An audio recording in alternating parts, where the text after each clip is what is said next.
Hey, this is Jason Kleberg from the Force 5 podcast, a show that forces a guest to come up with a movie-themed top 5 list topic, and then we reveal our picks on air. Top 5 heist films, top 5 tearjerkers, top 5 movie dogs. Every show you'll be asking yourself, what would be on my list? Guests include directors, screenwriters, actors, podcasters, musicians, authors, and even a professional wrestler. Subscribe to the Force 5 podcast, and you won't just be a listener, you'll be a list nerd. The Force 5 podcast, available wherever you're listening now. Do you love movies? So do I. What's up, y'all? It's KB, and I love movies, inviting you to listen to The Conversation, a film podcast where passion meets perspective and opinion. From the old school to the new, I invite a guest on to discuss the movies that thrill us, challenge us, break our hearts, or even blow our minds. There's always new episodes dropping wherever you get your podcasts. So join the conversation. We don't just watch movies. We love talking about them too. The Conversation with KB Loves Movies, a part of Someone's Favorite Productions podcast network. Carol Ann! Carol Ann!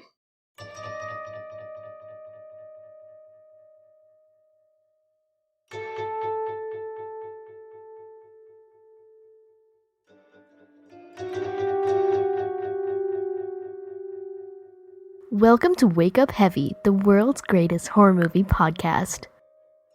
In this episode, my weird dad will be talking about... Don't adjust the television set. Your reception's fine, but in their new suburban home, the Freeling family has tuned into something beyond our world. Poltergeist.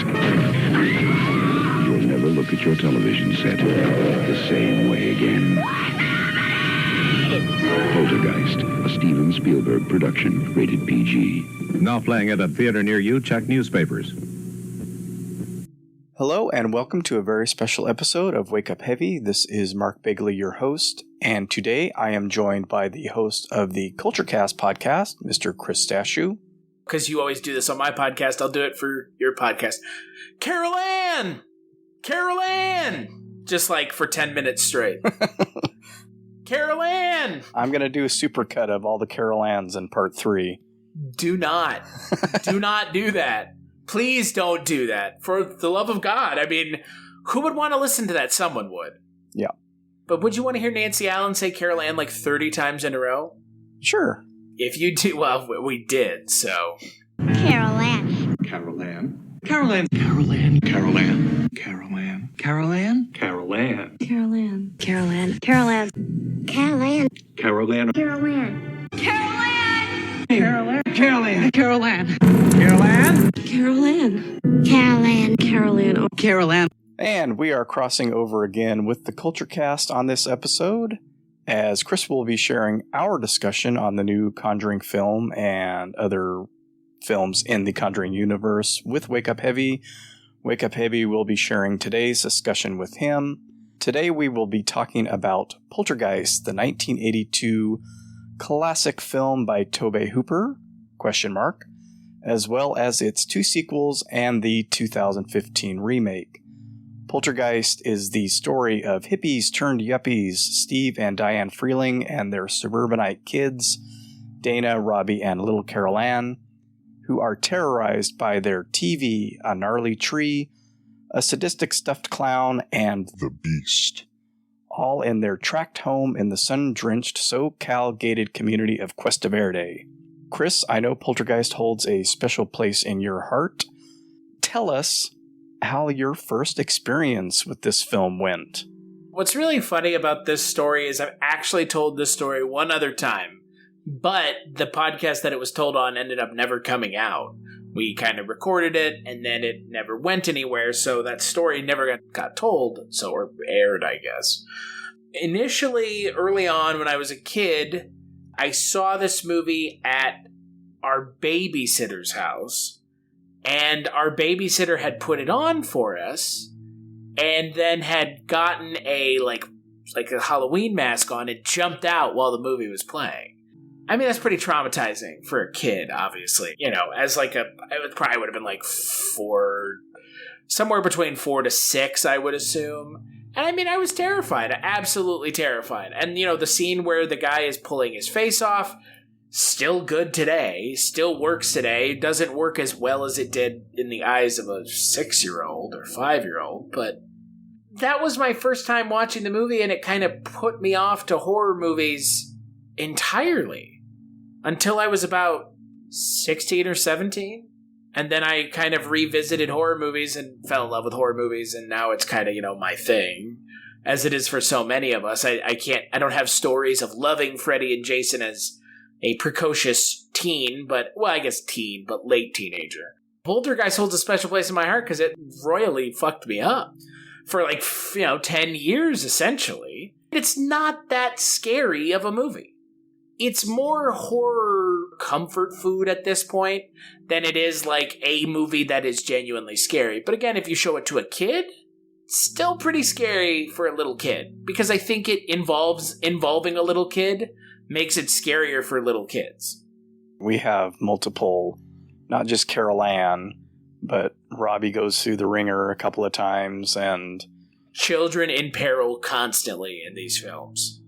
Which works if you're younger, especially, and I think it's got some still pretty decent scares. When I think about my daughter and showing it to her for the first time, the clown scene comes to mind, and a couple other things where I think, okay, I saw this almost at exactly the same age she did for the first time. By that point, things didn't scare me so much, but you can still recognize the creepiness of the scene as it's playing out. And I've also kind of told my Poltergeist story before as well, briefly on my show.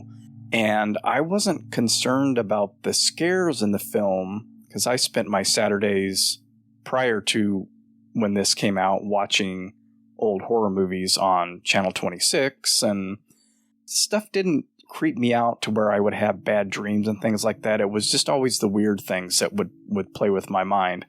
I was more concerned about the gross out aspect of this movie, because I had heard about, however kids at 13 years old back in 1982 hear about these things, I had heard about the face peeling scene, and the year prior when Raiders of the Lost Ark came out, I actually left the theater before the movie started, left my sister and her friend in the theater to watch the movie because I had heard about the face melting scene in that. And my fear was that I was going to throw up in the middle of the theater because I had a weak stomach when it came to gross stuff. And so I didn't see Raiders for years. And with Poltergeist, I think we went as a family. I think my sister, my mom, and I went. I couldn't leave and walk home like I did with Raiders. Although I didn't walk home. This actually took place, the Raiders situation took place in Lake Tahoe when we were on vacation. And I walked back to the condo we were staying in, blah, blah, blah. What was I going to do? And I had in my head, I'm going to get up and go to the bathroom when I think this scene is going to happen. And I started to do that because even though I had no clue whose face gets peeled off, when it happens in the movie, you kind of get, okay, something's going on. The steak turns inside out. There's maggots in the chicken. Okay, it's coming. He's looking in a mirror. And so I started walking up the aisle and couldn't help but turn back. And when I saw it happening, I watched the whole thing, didn't get nauseous, didn't get sick. And that was, for me, that swung the gates wide open. And it's the evolution for me, like the shot in 2001 where we go from the bone to the spaceship. I don't remember what happened between Poltergeist and The Thing, but for me, that was the evolutionary step. I realized this stuff wasn't going to make me throw up. The next thing I remember watching is The Thing, with its just massive amounts of practical, gory, gloopy, disgusting effects, and it didn't bother me one single bit. And the rest was, history. That's all we rented were horror movies, basically, and kind of what the impetus for this show is. Having said all that, I have always loved Poltergeist. I think it's one of my favorite horror movies, and I will watch it anytime I catch it on cable or TV. And I don't know how many times I watched it as a kid. I watch it at least once a year. And now I can also watch it with my daughter. So when I started prepping for this episode, I threw it on because I was going to watch the other ones and watch the remake. My wife and daughter happened to come home right after I started it, and Cleo saw that I was watching it, and she sat right down and was ready to go. Passing the Poltergeist torch on is kind of fun too. The apple doesn't fall far from the tree, apparently, with the love of Poltergeist. Yeah, for Poltergeist. Maybe not for all the ones I've shown her, but she's pretty game for most of what we have watched. The Alien movies have become pretty popular, and I'm looking forward to showing her Predator and some other 80s classics that I love. Predator 2. Yeah. We might skip that one, but who knows? She kind of sucks me back into a lot of the sequels of things that I've either not caught or sort of have dismissed over the years. What was the next time you watched Poltergeist itself?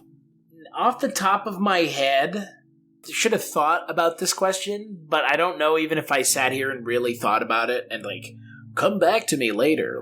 I'm not sure I could give you an answer because I think what ended up happening was I ended up just watching it being that was it. At that point, for me, it's kind of like your story, but it's a little different. It pushed me in the opposite direction. When I finally got into horror movies, what got me into horror movies was I was doing a project in high school. It was an English project. It was pick a genre of film and do a report on it with a group.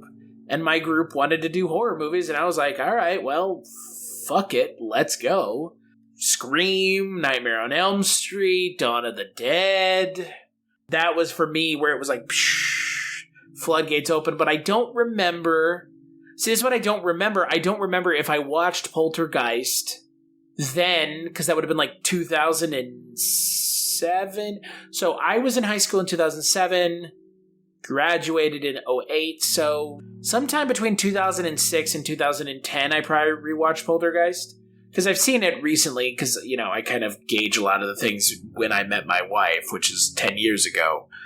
I know I've watched it in the last 10 years, but the last 10 years when I've watched it, I had already seen it as an adult. And yeah, I just watched it and I was like, well, so what? As we've already said, it's not scary. It's not scary to me as an adult. Right. But this is a movie that I think is unlike a lot of horror movies out there that it's scary when you're a kid for the reasons it's supposed to be that are intentional.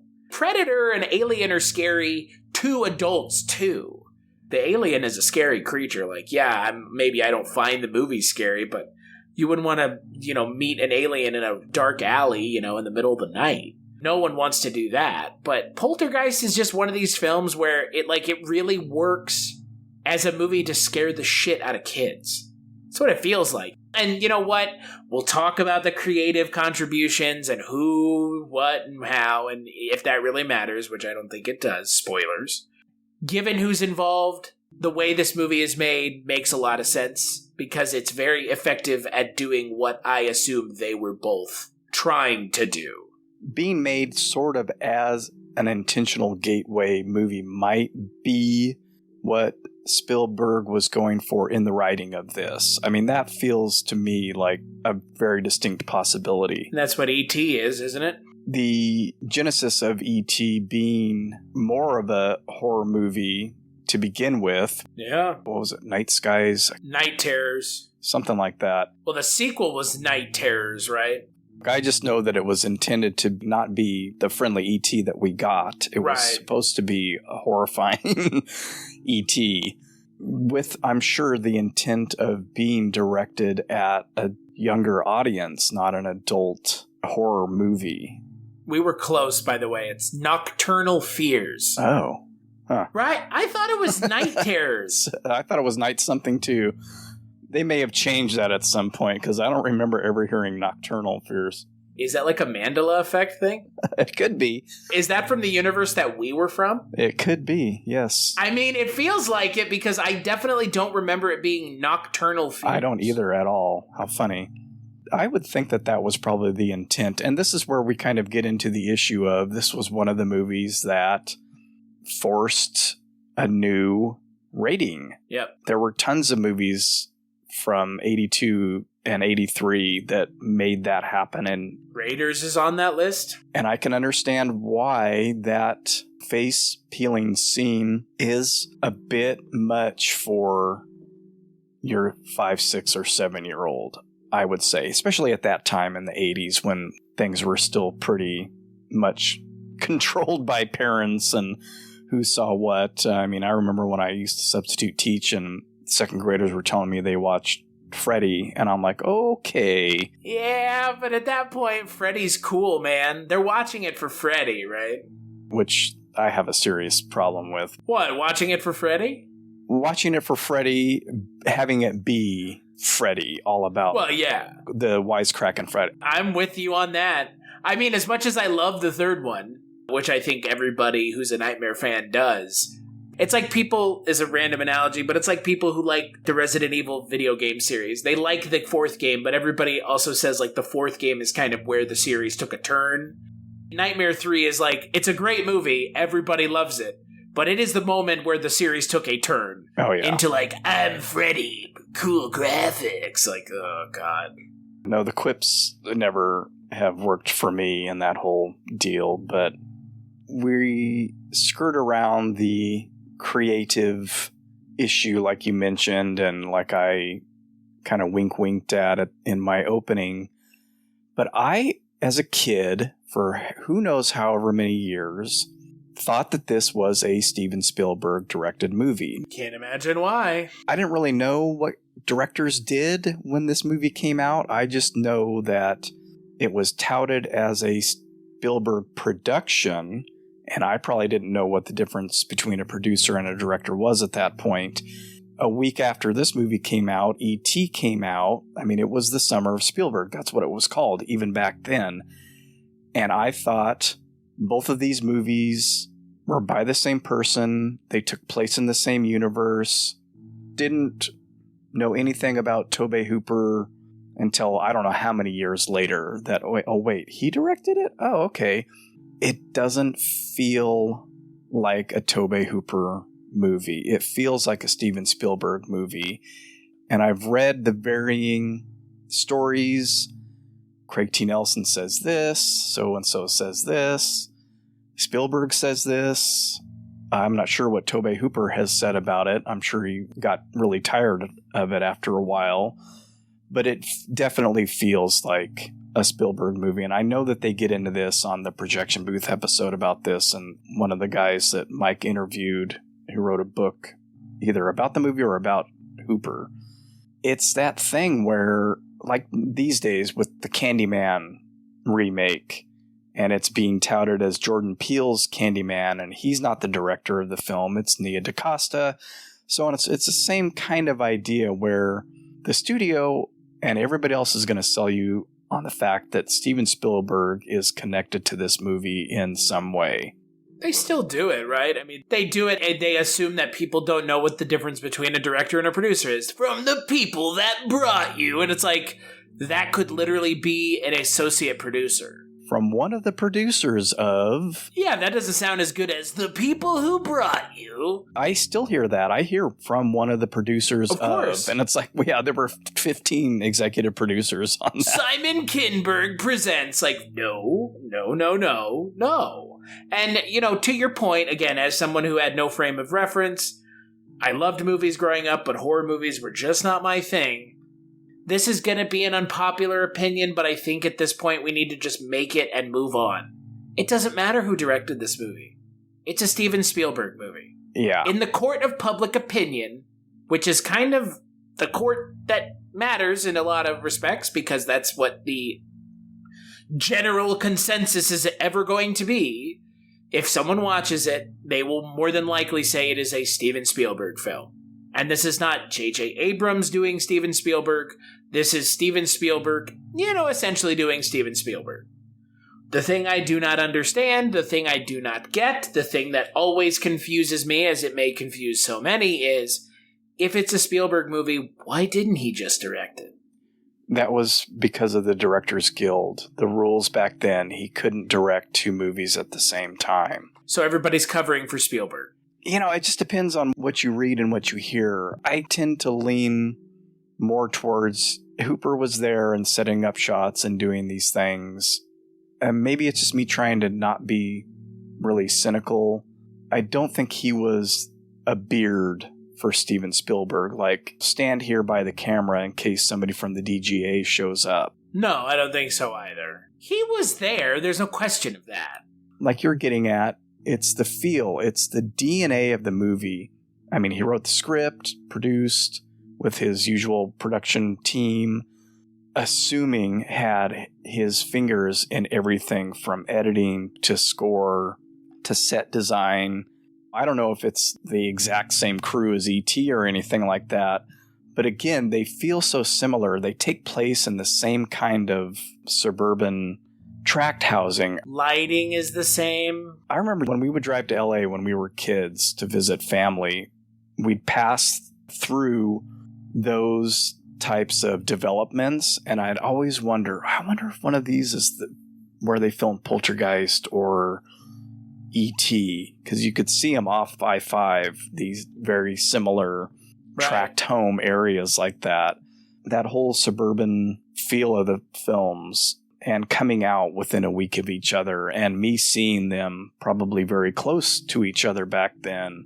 Everything else just feels like a Spielberg movie, and you can't escape that. The issue here is it's twofold. Obviously, you cut to the core of it. It's the Spielberg DNA. It feels like a Spielberg movie, looks like a Spielberg movie, sounds like a Spielberg movie. It's not dark like a Spielberg movie. It still has a positive ending. Spielberg's movies are normally not uplifting, but they tend to be rather positive.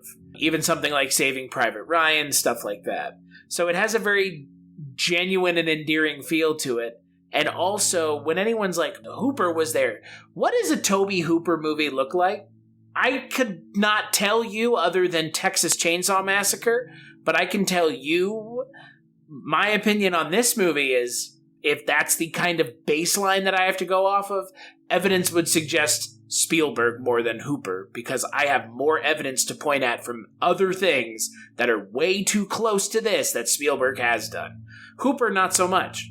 This doesn't feel anything like a Tobe Hooper film.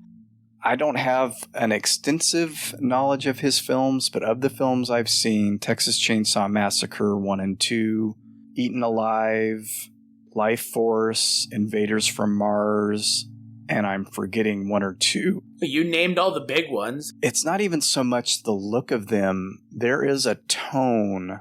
There is a bizarre tone and feel in those movies, and part of that comes from the look. He has a very different kind of sensibility.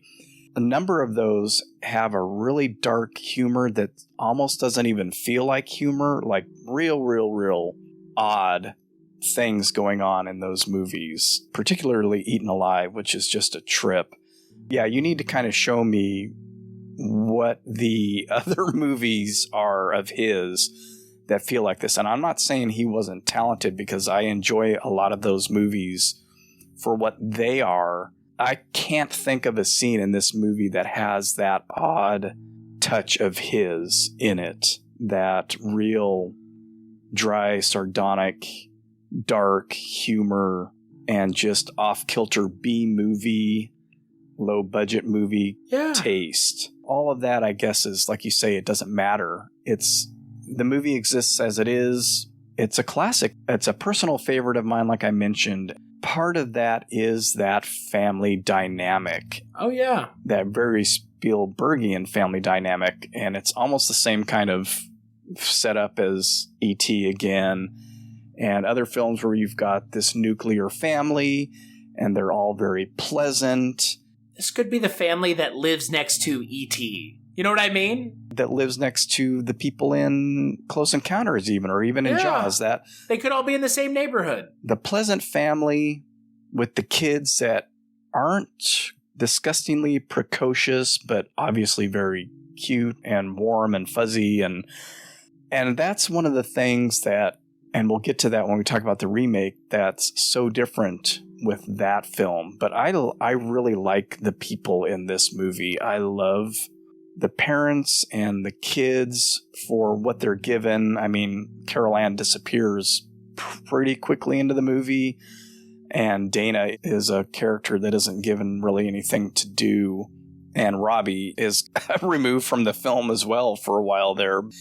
It's got that, lovable kid aspect to it. They, of course, are the ones that suffer the most during the film, and I think that's partly, like you said, where some of the scares and stuff come from for younger people, and or maybe, for people with kids of their own. It taps into like the most basic fears, like a tree outside your window, or the clown stuffed animal that like undoubtedly so many children had in their bedrooms. Like it really is a child's first step into horror, but an adult could watch it too to get that nostalgic kick that Spielberg movies offer. I mean, Spielberg movies, offer like an endorphin rush of a nostalgia.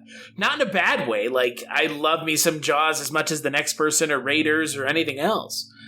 What's weird to me about this movie is, again, ultimately, doesn't matter who directed it, because it is such a good movie that it kind of feels like the quintessential 80s horror movie, right? I mean, you talk about Tobe Hooper, and you talk about Texas Chainsaw. This movie and Texas Chainsaw are just as important, right?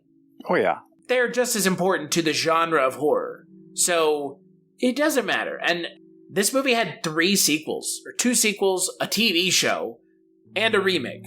Everybody made money in the end. I don't really feel bad for anybody. Somebody's cashing Poltergeist checks to this day.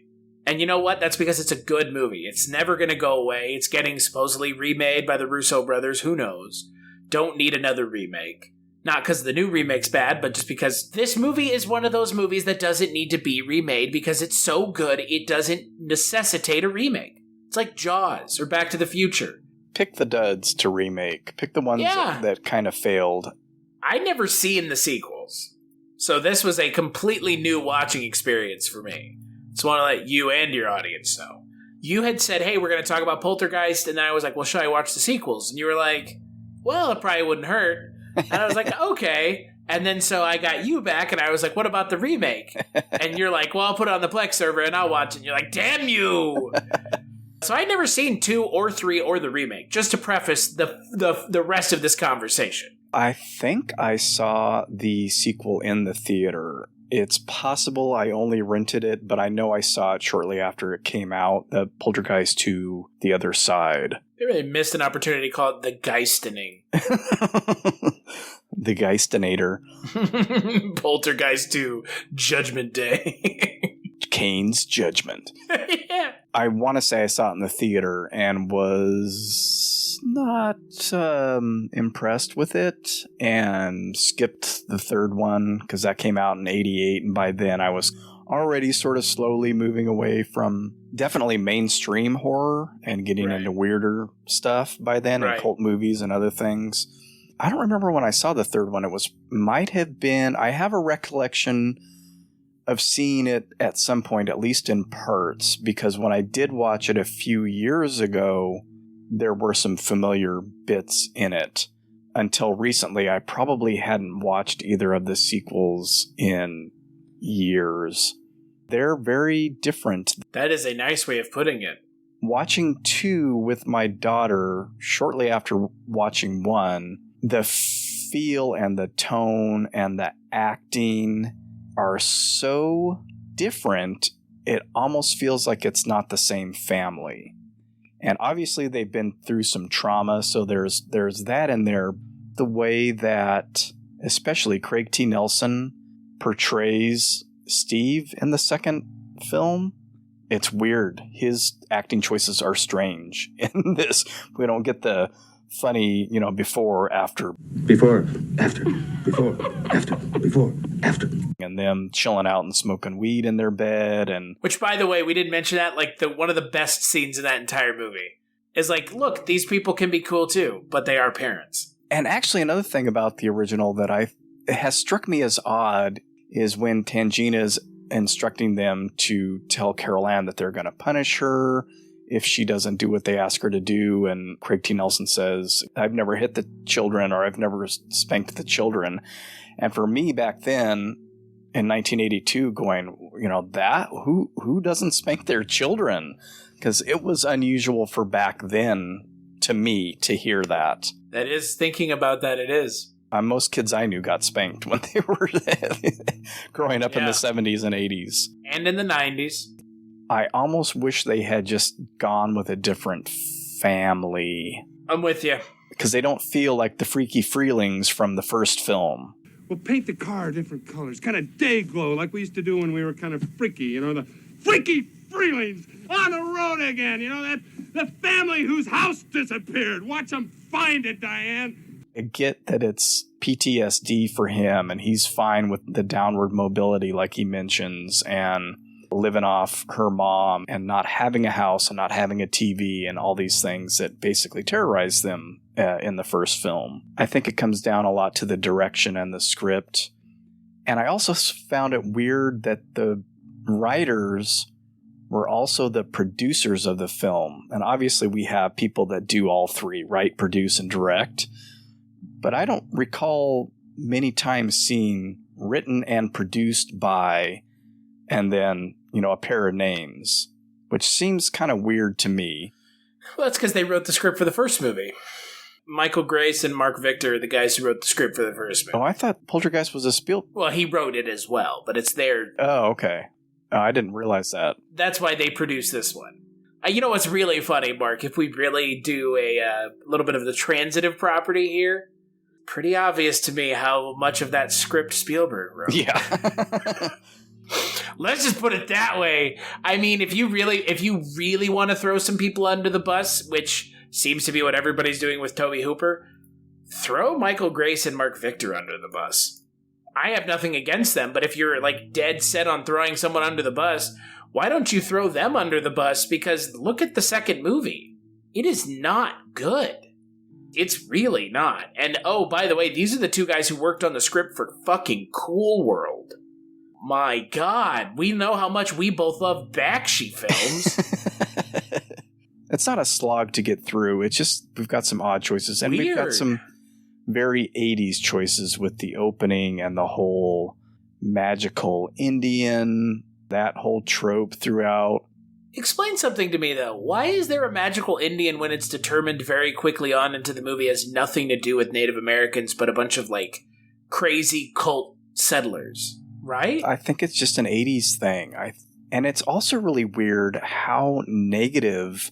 This is the one thing that really bothered me about this. Seeing as that they were the freaky Freelings and hippies and all that when they were younger, they're really antagonistic toward Taylor. And not just Steve. Diane, she is really upset when he is putting the face paint on Robbie. Yeah. To the point of don't touch my kid or stay away from, don't give him these weird ideas. And I was really thrown off by that because I thought, they seemed much more liberal in the first film. That whole idea of being frightened of the other, and it just didn't seem to fit their characters to me. But I could do without all that really tropey stereotyping of him. Okay, explain to me in the first movie who were the dead people in the plot in the first movie. The way they explain it in the first movie, not as we know it in the second movie. In the first movie, the dead people that live under their house are Native Americans? No. Really? It's just a cemetery. Yeah, that's a thing that gets conflated. Well, given that they have a magical Native American shaman in the second movie, I can't exactly blame the people who get it conflated. It's just that they moved the cemetery and you didn't move the bodies. You son of a bitch, you moved the cemetery, but you left the bodies, didn't you? You son of a bitch, you left the bodies and you only moved the headstones! You only moved the headstones! Why? Until it's not. Karen James, or James what's his name? James Karen. James Karen. He says, don't worry about it. After all, it's not ancient tribal burial ground. It's just people. but a lot of people, that's one of those Mandela effects too with that film. It's also from The Simpsons. They literally say Indian burial ground on The Simpsons episode where they rip off Poltergeist. Mom, Dad, look! It's an ancient Indian burial ground. Man, this place has got everything. An ancient Indian what? But I don't think that in the second one, I don't think that they say it's Indian burial ground either. It's just below where the cemetery was are the cult. It's like even further down are where the cult members are buried.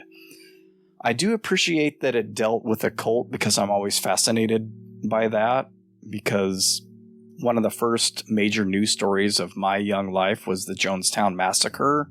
And I remember seeing those images in newspapers and on TV, and it really freaked me out. When movies throw in a religious cult or something like that, I always kind of perk up my ears a little bit more. And I didn't remember that from seeing it, so many years ago. I just thought Cain was like a weird preacher man or something that was terrorizing the family. Well, I just feel like it feels a little cheap to all of a sudden be like, oh, no, it wasn't the graveyard. There was like something under the graveyard that was worse than... You don't have to do that. The problem with the character of Cain is not interesting. Cain is not at all interesting because they give him no characterization. He's just this guy who walks around very out of place, mind you, in 1986, the way he dresses. He looks like the Quaker Oats man. And he's walking around in broad daylight. No one is fazed. And he is existing in 1986 looking like a man of the cloth from the late 1800s. There is so much that they could have done to examine that character. And they didn't. And again, if you're going to introduce a character like that, either don't introduce a character like that or give us some backstory, but don't introduce it and then do absolutely nothing.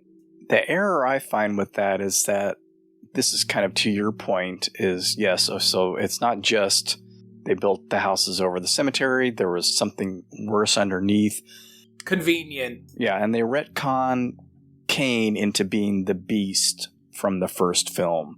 The great beast, Cain.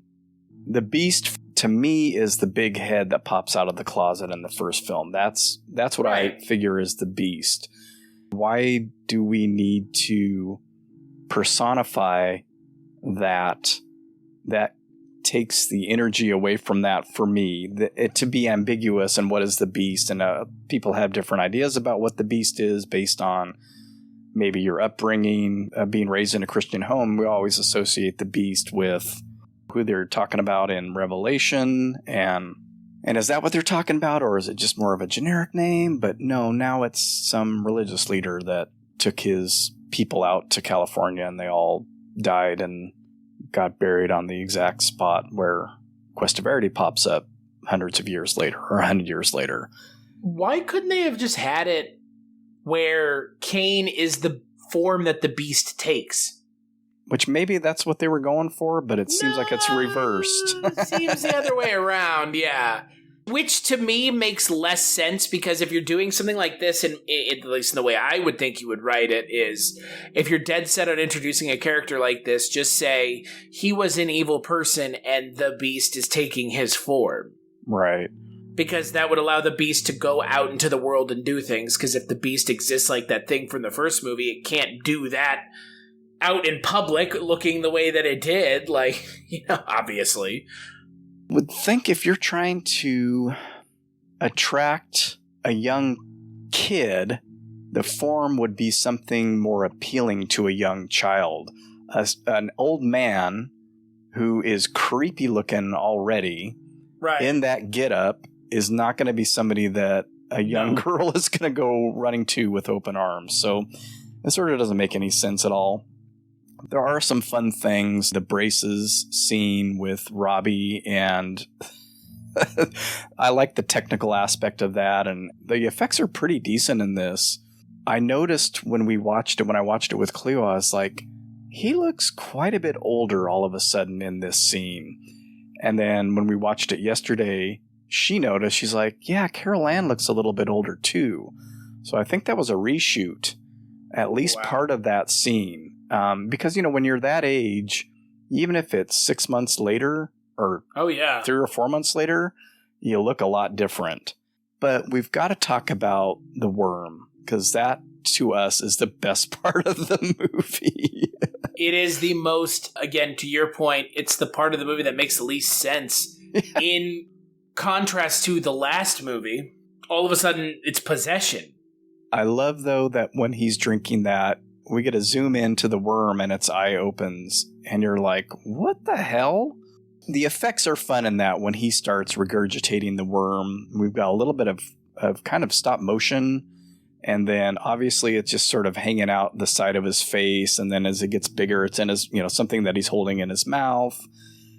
I love effects scenes like that because each setup was a completely different, or each shot was a completely different setup, and they had to do all these different things. Then it finally comes out all the way. It's like an animatronic figure. Just keeps growing and growing, and then we have an actual actor in there, a disabled actor who lost both his legs and one of his arms in Vietnam, playing the worm figure as it continues to grow and into something bigger. The part that precedes that, after Steve drinks that whole scene between he and Diane is really off-putting and so out of character with the rest of the film, and definitely with the first film, where we get totally rapey. And I didn't remember that at all. So when we were watching it with my daughter, I was like, oh, this is really not cool. That kind of sums up the movie for me, like that icky section. And then we get into kind of some fun special effects, and then it goes a little bit crazy with that and the whole scene in the garage and them escaping that house. I will say, for the end of the film, as someone who'd never seen it before, this movie is just a movie about a different family. The actors just happen to be the same. That has to be, that's just the kind of the long and the short of it. I mean, that scene at the end of the movie completely destroys any kind of leftover attachment I had to these characters. Because that scene at the end of the movie is really not, it makes no sense. It's like that scene at the end of the third Conjuring movie, where it's just like, this is too much. Like, it's essentially the same thing. It's like a character doing something so out of character, it doesn't even make plot sense. It's like way too much. Because the character wasn't even acting like the character beforehand, especially the character of Steve in this movie. This movie is just, it's not bad. It's just a shame that the people who are playing the characters in the first movie are still in this movie playing the same characters. Because they're not the same characters. At all. At all, at all, at all, at all. And I wonder again if that was maybe the original intent, was to have this be a different kind. An anthology. And the studio was like, no, you got to get them back. And I have no, this is totally conjecture on my part, but it's one of those things that happens where scripts that a studio has get morphed into a sequel for Die Hard or for Saw or whatever. Or Under Siege. Yeah, it's that same kind of thing almost, where we intended for this to be a totally different family. No. No one's going to come back to see a different family. Even though one of the actresses is no longer with us, and we're not even going to broach that in this. Oh, God. And I really wish they had. I wish they had just had a throwaway line, which my understanding is that was the original intent, was to say that she's off at college, which makes perfect sense and wouldn't be an issue, but they just ignore it altogether. Why did they ignore it? It makes it worse. Like, yeah, the poor woman was murdered, for God's sakes, and you're not even going to address effectively one of the only movies that she was in that anybody has any sort of recollection of, unless you're like kind of a hyper fan of it. She worked in TV almost exclusively. Actually, this is her only theatrical role. And you don't even want to give her character. I mean, it's very strange. I don't know if they thought they were being more respectful by not doing that. Because I kept thinking about, when I saw it way back then, I knew that she was dead already, and I'm glad they didn't recast it, because for one thing, really was not anything for her to do in the first movie. She's a fun character. I love it when she flips off the construction workers, and she has attitude and works as comic relief a little bit when she is in the movie, but she's really not, as a character, she's not in the movie all that much. It wouldn't be a big deal to say Dana's away at college or whatever, or she doesn't want to live with us. You know, she was traumatized and she's old enough to live on her own, whatever it is. But to just ignore it just seems like a weird choice that they made. It's not a choice that they would make now. No studio in their right mind would do that now. They don't even say for Dominique at the end of the movie or anything. Yeah. And she had only passed away like barely after she had only been murdered, like barely after the first movie had come out. Either right before or right after it came out. It was very soon. It was later in the year. It was November of 82. Yeah.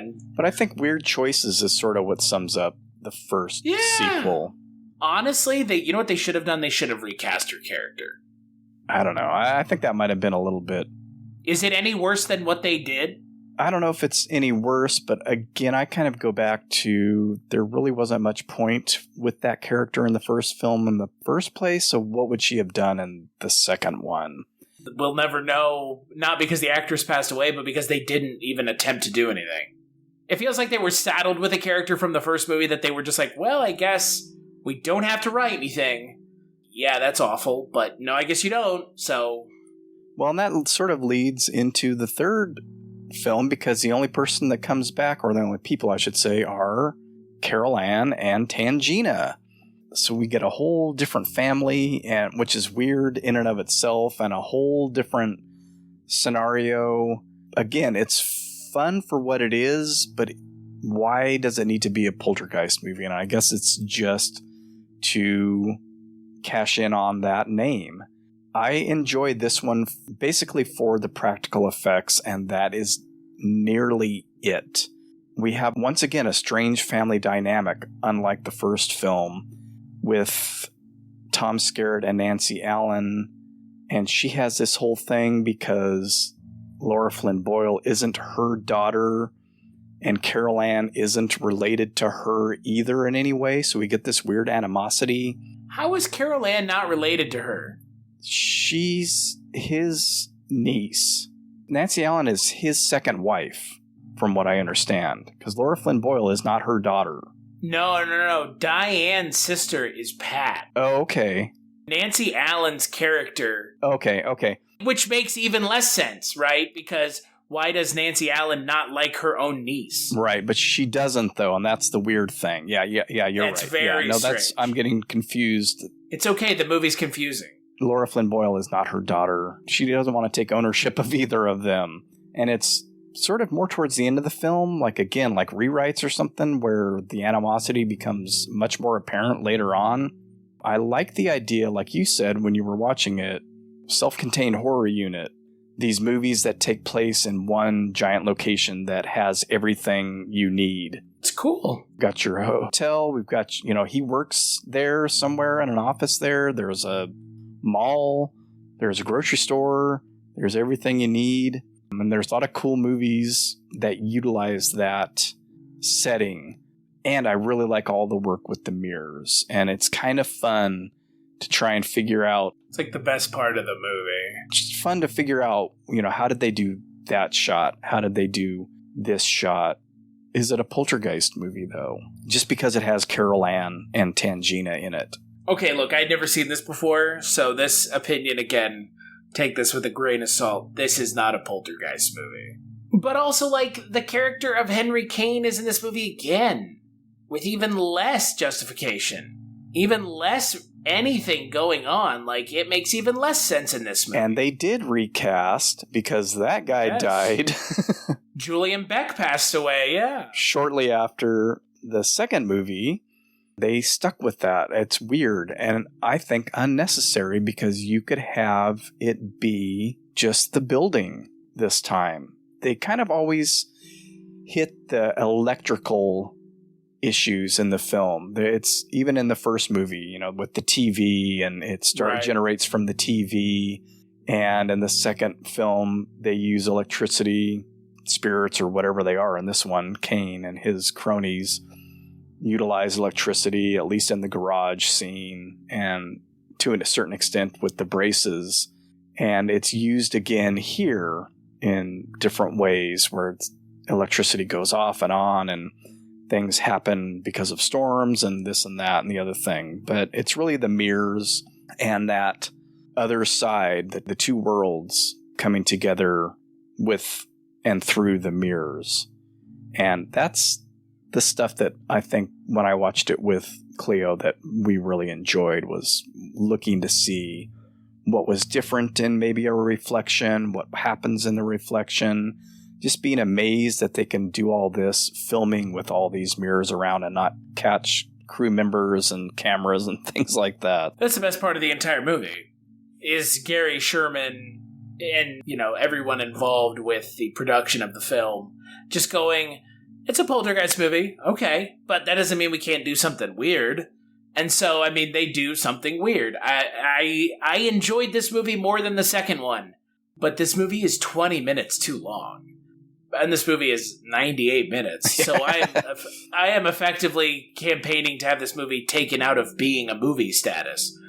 But there are a lot of good things in this movie. There are a lot of interesting things. Look, Heather O'Rourke, it is a shame. It is this big... I mean, look, Dominic Dunn's a shame. Julian Beck's a shame. But Heather O'Rourke feels like the biggest shame. For one specific reason. She seemed genuinely gifted as an actress. Period. And, like, I didn't know what to expect after the first and second movie. In this movie, she's given a lot more agency. She's a really good actress. And it is a real shame. Like, a genuine shame. I think she performs better in this one than in the second one. Yes. And I believe that just has to go to direction, because everybody's kind of weird in the second one. And definitely not on the level they were in the first one. Yeah, she gets to do some more stuff in this and act creepy and be her mirror self and wisecrack. Lots of wisecracks. Not a precocious little turd either. As we get deeper into the 80s, there's going to be a lot more wisecracking going on, regardless of what the movie is. I mean, that just comes with the territory. You could have cut all of the Lara Flynn Boyle stuff out and tightened this up a little bit. That pool scene with her and her friends, or I guess they're friends. They don't act like great friends, but that was way too long. Like you say, there's some fun stuff. I think I enjoy it more than the second one as well. It's not as off-putting as the second one tends to slide into for a number of reasons. Stereotyping and getting rapey. Neither of them come close to comparing to the first. Isn't Poltergeist essentially the same conversation as, like, Jaws? Yeah, I mean, most franchises, they're... I'm talking more about the heights that it came down from. Oh, yeah. Jaws and Poltergeist are both widely considered to be some of the greatest films of all time. Like, and I don't think Poltergeist 3 is even in the running for a good horror movie that anyone should watch. It is a weird movie. It is a movie that tries to recast the entire main original cast, but not recast them, but recast them at the same time, right? Right. Tom Skerritt's kissing a child on the lips that is not related to him. But he's acting like he's related to her. It's very odd. Yeah, that's why I get confused. And it seems like he is warmer to her. That's where that confusion comes in, like I was saying. Why I think makes no why sense. She doesn't take ownership of either of the kids is because they're not related, but you corrected me on that. It just feels that way, though. And he seems to care more about the girls than she does. And you didn't even mention the Dr. Seaton character. Oh, he's horrible. What is even the point? That gets so old to me where dismiss it. Dismiss everything she says. Dismiss it. Dismiss. She's making me see the things that she wants. Like, dude, that explanation is more flawed than just saying that she may be actually seeing something. It's a strange character to add to this movie, right? I think another thing that could have been cut, we get that she's special. Why is she special all of a sudden, too? Well, because she has second sight. Just like in the second film when she's picking out the colored yarn for Grandma Jess and doesn't have to look at it. And yeah, but there's something called subtlety that the second movie actually had. Why does she have to be special? Because that explains why the spirits are after her, Chris. All the way in Chicago? Yeah. They gotta have her. They got to get to the light. And she's the only way they can get there. Because they were bad. Speaking of bad... I was about to say, I don't understand the third movie at all. I want you to understand this. We're going to go to the remake before we even talk about what happens to Zelda Rubinstein in this movie. Come on. That is so amazing. One of the... wildest things I've ever seen. Zelda Rubinstein turning into a zombified maquette, falling to the ground, and then exploding. That's pretty great. That's my favorite effect. Me next time. The worm is my favorite effect in the second one, and that is so sudden and shocking. Bye, Tangina. My favorite effect in this movie is Nancy Allen forgetting she's a talented actress. Carol Ann! Carol Ann. Or Tom Skerritt. We're free! We did it! We're safe!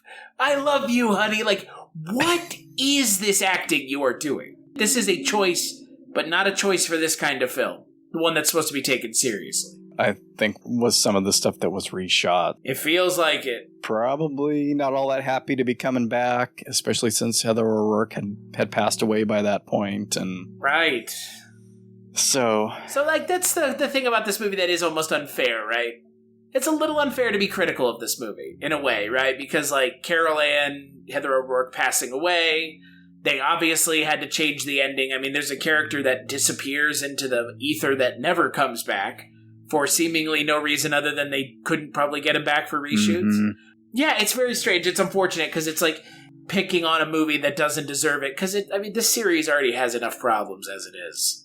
3 actors died in the span of like 4 years. 2 of them being people that have ostensibly no realistic health issues. I mean, they shouldn't. Heather O'Rourke was a child. Dominic Dunn is, a 18, 19-year-old. Like, this series is cursed, but not in the way that cursed films would like for you to believe it is.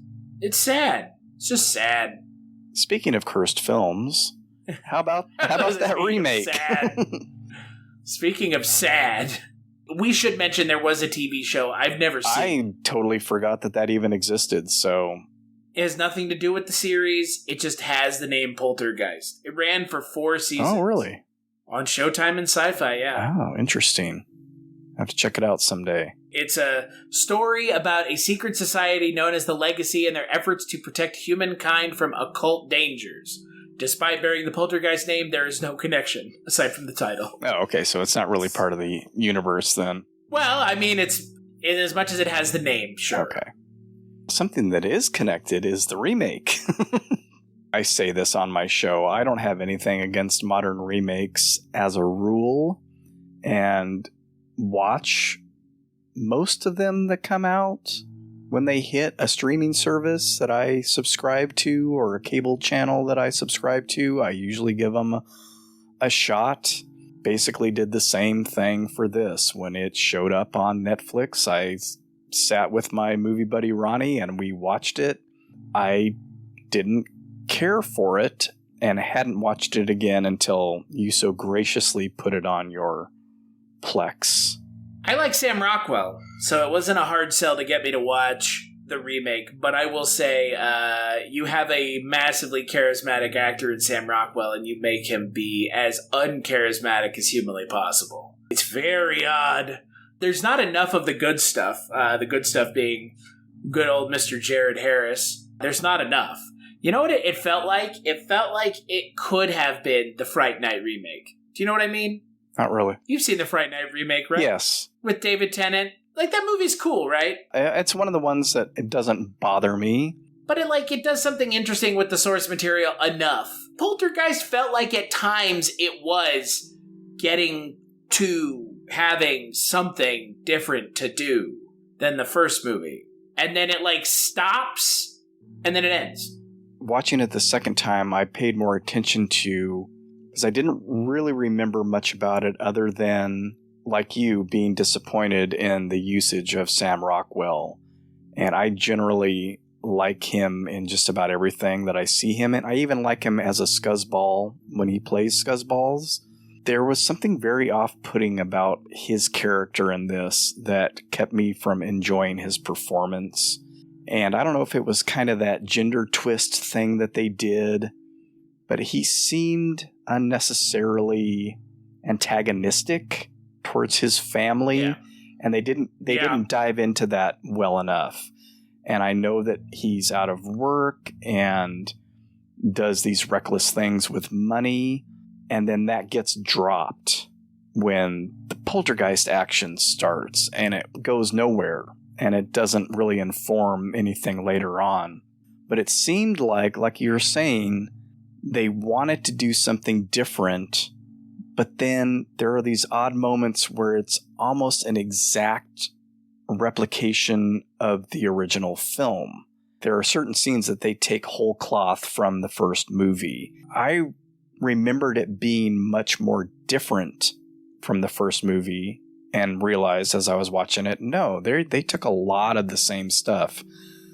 The one thing that I did kind of enjoy is the nods that they gave to the sequels, which I wouldn't have picked up on back when I watched it the first time because I probably hadn't watched the sequels recently. The thing with Sam Rockwell drinking and then vomiting up worms, to me that was a nod to part 2. Had to be. And a nod to the first one too, right? It's a nod with all to both, realistically. Yeah. Exactly. Into the sink. You think he's going to start peeling his face off or something. The black hole in the garage felt like a nod to part 3 with that hole in the garage. A different kind of garage, but same idea. So I enjoyed that, and actually I think my daughter has picked up on a couple of those too. Like, oh, that's...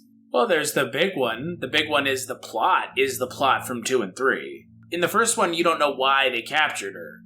In the second and third one, it's they wanted her to be able to so that they could cross over.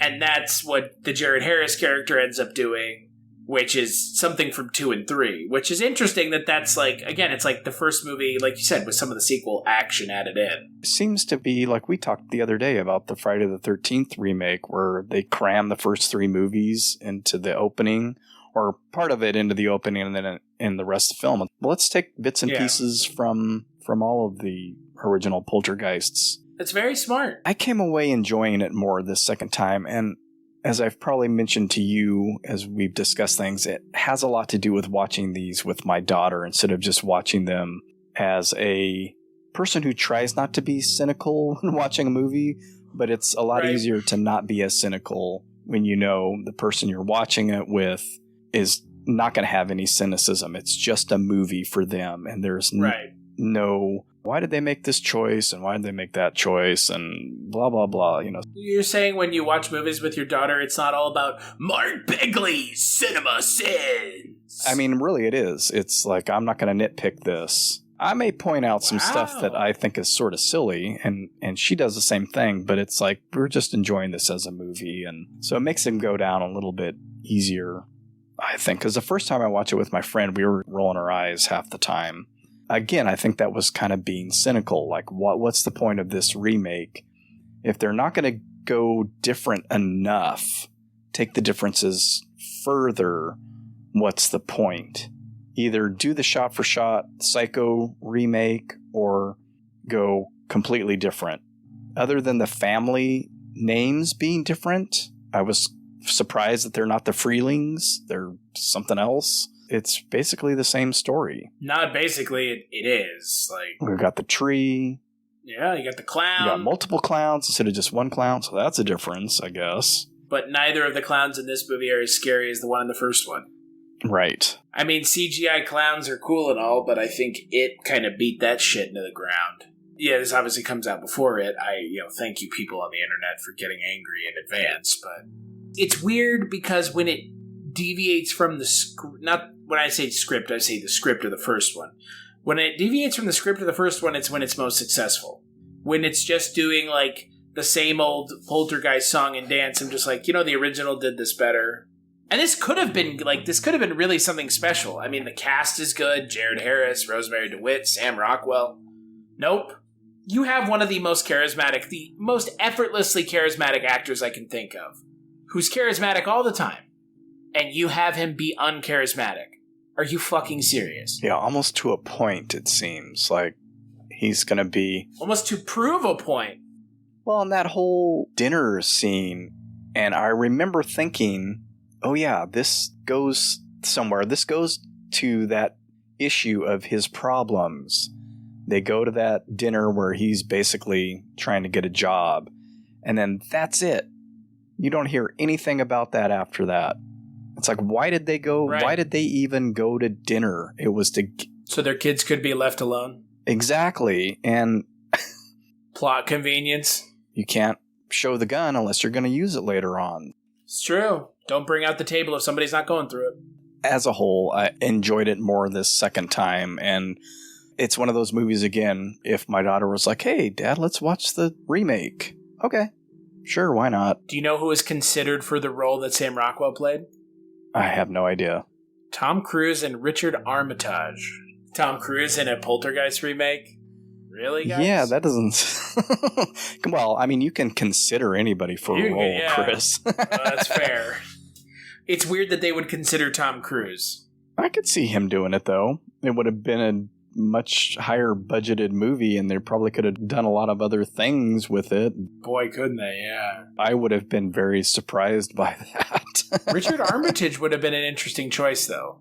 I'm not sure who that is. He plays the Red Dragon in the Hannibal TV show. Thorin Oakenshield in the Hobbit films. Well, that's all I can give you.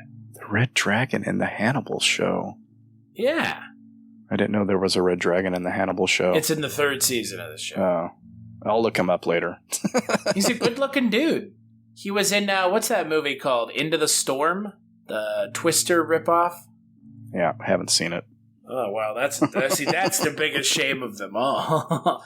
But he would have been good. I just don't understand why you cast Sam Rockwell. It's a very odd choice. It was an odd casting choice. I agree with that completely. Because it just doesn't... It doesn't play to his strengths. It just feels undercooked. And on top of everything else, they waste Rosemary DeWitt. It's not like she's given anything to do either. Yeah, they really lay it out all on the kids, and not successfully, I don't think, this time. They didn't even change which kid disappeared. They could have done that. And then you have everybody up in arms. You know, you've got like the Pet Sematary remake scenario there, where they kill a different kid, and blah, blah, blah. Maybe people need to stop getting up in arms about things when they can just go watch the original. If a remake gets made and your response is it's not enough like the original, right? That's a good thing. In some respects, not necessarily. I mean, there are things that will prove me wrong, and I'm sure that they are out there, and I'm not discounting that. But this movie could have been more successful and was more successful when it wasn't kowtowing to the original Poltergeist. I agree, though. I think you need to do something different.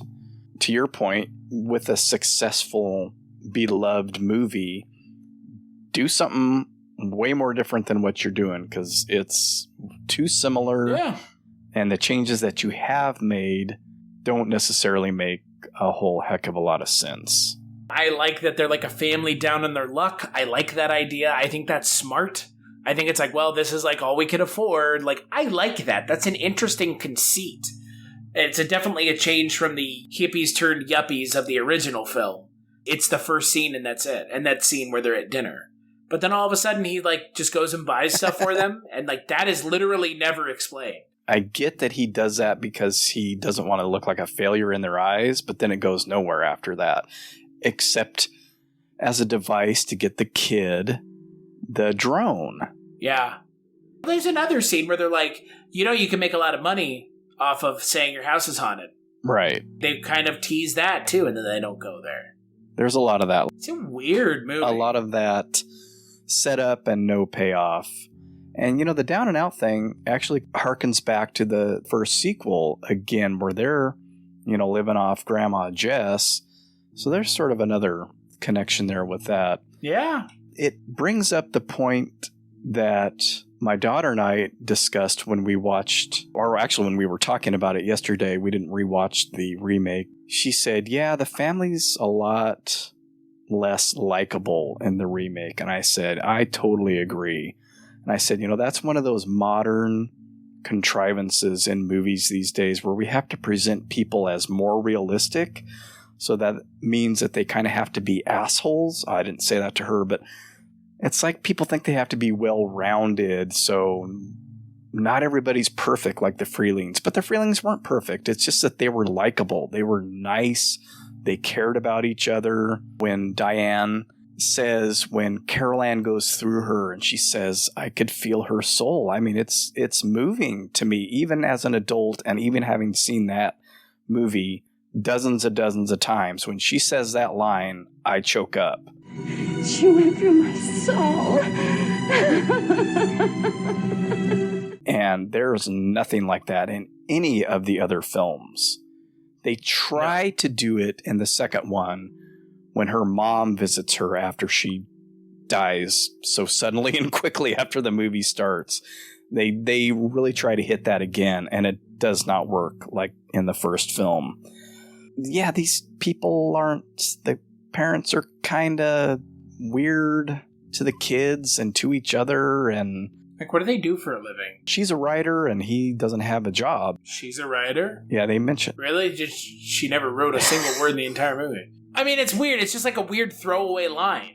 Couple mentions, and he espouses her talents, and that's great. I mean, I'm glad he's supportive of her.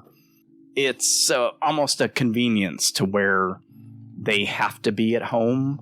That's my issue with this movie is, again, it had an opportunity to really deviate. It's like it set itself up to deviate, and then as soon as it got close, it was like, never mind, just back to the usual, back to what you expect. You're here to see a Poltergeist movie, so we're going to give you all the Poltergeisty stuff. And they do. They pretty much give you all the Poltergeisty stuff you could ever want. I will say that the other side looked cool. You know what the funny thing is? You know who did a better Poltergeist remake without being actually Poltergeist? Insidious. Yeah. Essentially a Poltergeist remake, right? I believe that's what I thought when I first saw that. Like, oh, okay, here we go. Same idea. It even has the actress that is more talented that looks very similar playing the mother in that film. Because that film has Rosemary Byrne as the mom, as opposed... I mean, Rosemary DeWitt's fine, but Rose Byrne is amazing. Insidious has Patrick Wilson actually being able to be charismatic. You mean he's not charismatic as Ed Warren? Oh, he is. But Sam Rockwell... I get you. Sam Rockwell's not allowed to be charismatic. Shit, cast Patrick Wilson in this movie. In Poltergeist. Why not? Just grab the cast from Insidious and put them on it. Yeah, I got an idea. Here's your booking, Booker man. Poltergeist remake The Russo brothers. Patrick Wilson and Vera Farmiga. Oh. Perfection. That would confuse so many people. I thought this was a Conjuring movie. I think it would be great, though. I mean, that's what I felt like every time I watch Insidious. I'm like, wait, is this The Conjuring? No, it's not. Never mind. But really, though, like, the Insidious movies are just a better Poltergeist. Because doesn't in that movie the kid's, like, in a coma or something? Yeah. Not physically disappeared, but, like, mentally disappeared. He's on another plane or on the other side, yeah. Yeah. Yeah, I hear you. Not Poltergeist. Do you actually think we're going to get a remake? Do you think that's actually happening? I haven't even heard about that, so I don't know. I've been seeing stuff. We're getting a new Christine. We're getting a new this. We're getting a new that. I don't throw my hat into the ring in discussions on stuff like that because, again, I'm not bothered by remake. Christine isn't a remake of John Carpenter's Christine. It's another... Okay, that's one thing that bugs me. There's going to be a new Firestarter, possibly a new Christine. They're going back to an original source. They're not remaking the movie that was previously made. I hate it. Just like Running Man is presented in that way. I saw a tweet yesterday. Brian Fuller's remaking John Carpenter's Christine. Better leave it alone or something. I'm like, he's not remaking John Carpenter's Christine. From the source he's material. Making another version of it. Let's get this straight, people.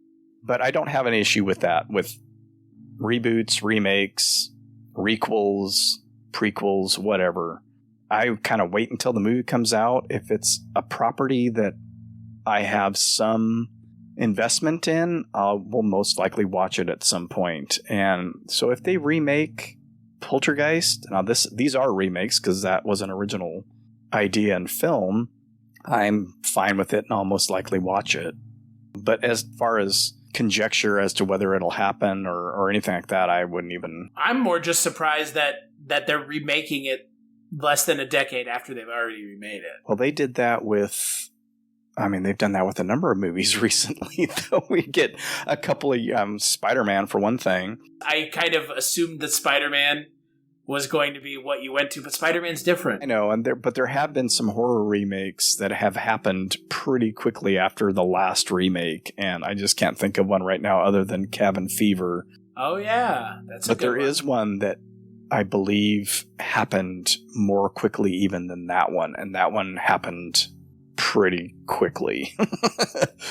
Like you said, I have no problem with them either. They're going to happen either way, and there are a lot of good ones. There are a lot of bad ones. Yeah. Doing things from source material is very different than remaking a movie. Like you said, it's two different expectations. It's been happening since movies were invented. This is not a modern thing. Movies have been rebooted and remade from the beginning. It's just a lot of times you didn't know about it because they used a different title or whatever. Alfred Hitchcock has remade his own movies, stuff like that. It's just... Star Wars is essentially a remake of Seven Samurai. You're tilting at windmills when you worry about remakes and no new ideas in Hollywood. That is the nature of the beast, and there's absolutely zero point in being bothered by any of it. They're not going to stop making remakes just because people don't like them. The reason they make remakes is because it's an easy door to open to a fandom that already exists. It's not rocket science. It makes perfect sense. Like you said, why wouldn't you remake something that is already popular? Yep. It actually makes so much sense. I understand and I appreciate why people don't like it, but yeah, don't fight it. Come on. Come on, people. Climb on board the remake train. Well, I'm not going to, I don't know if we'll go that far. Hold on, he said that, not me. I'm just kidding. I would agree. Look, there have been enough good ones where it doesn't bother me. Yeah. If they were all bad, that's a completely different story, but they're not all bad. And there have been plenty that have been serviceable and are fun to watch, and I rattled some off the other day after we talked about The Conjuring. Yeah, it just doesn't bother me. It shouldn't bother anybody, frankly. But there are going to be people that are going to be bothered by it, and there's nothing you can do about that because everybody's their own person. The thing about this series for me is, obviously with a lot of horror series, diminishing returns the longer it goes on, but the starting point here is so strong that because it's so strong that it does kind of carry the rest of the series off to the end. The thing we didn't mention, the thing that I am glad that 3 was the end because 3 technically ended on a cliffhanger. True. Kane comes back after crossing over to the other side, which is what he was trying to do the entire time. All right. Got it. I enjoyed these movies. I am not at all upset or feel like these movies did not warrant a watch. And I am glad that I watched 2 and 3 because I had never seen them and I enjoyed 3 a lot. 3 has its moments. It's pretty weird. So is 2. 2 and 3 are weird. The remake is weird and strangely familiar, and the first one is a stone cold classic. All props to Tobe Hooper and Steven Spielberg and everybody else who worked on it. They made a great movie. If you have any ideas about why remakes are good or bad, let them stand as their own movie and judge them that way first. Don't judge them against the movie they're remaking. Not immediately, because it's never going to live up. And the Poltergeist remake isn't good for reasons that have nothing to do with the fact it's a Poltergeist movie. It's a lot of just missed opportunities and miscasting. Yeah. That has nothing to do with Poltergeist. That has nothing to do with the fact it's a Poltergeist movie. And strange choices, which are, I think, indicative of the 2 sequels as well. A lot of weird choices. Yeah, I agree. 100%. Well, Chris, where can people find you out in the World Wide Webs? They can find me at Kulturecast.com, where I talk about movies once a week, and at Stachiw.com. That is my link tree to all the stuff that I work on. And I want to thank you for having me on your podcast. This has been fun. Getting to talk about childhood trauma is always fun. Yeah, well, thanks for being on. And, we're switching it up here. You've been crazy enough to have me on a number of times. So, we'll keep swapping episodes and stuff. Yeah, might as well. I don't get to talk about horror movies as much as I would like because my podcast isn't a horror movie podcast. But horror is my genre of choice, so that's probably what I watch the most when I'm not watching